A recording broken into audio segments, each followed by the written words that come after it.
mo nga ito kay boss. Ano yan? Teka, bakit ako? Ha? Ba't hindi ikaw gumawa nito?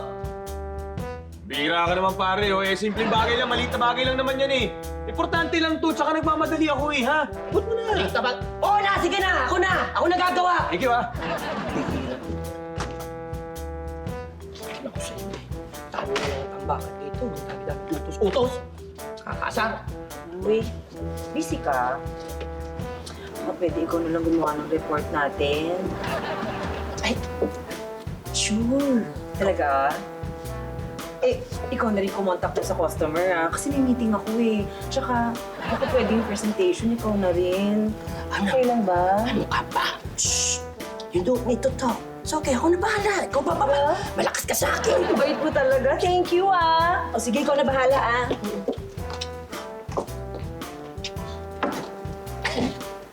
Pre.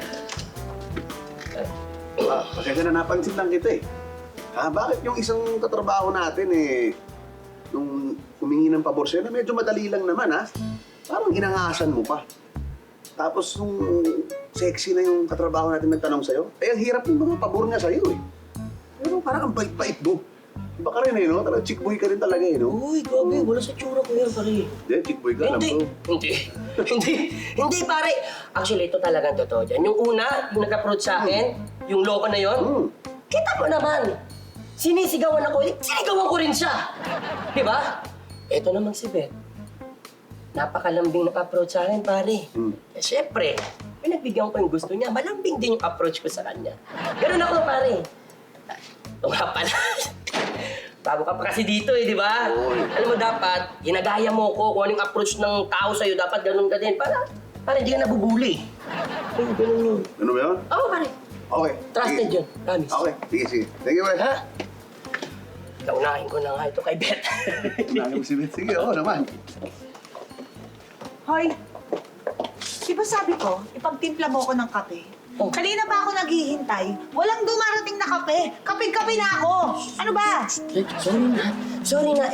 Eto na nga eh. Actually, uunahin na kita. Pupunta na nga ako sa pantry tapos paggagawa na kita ng black coffee, no sugar.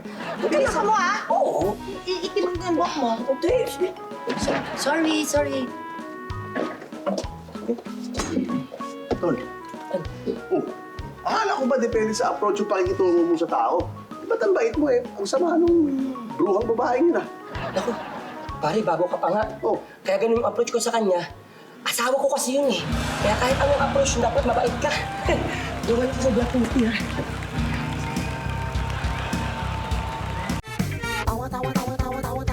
Anytime, anyone, anyhow. Halika manood at sumigaw. Anywhere in the world, everybody in the house. Click and subscribe now. You know.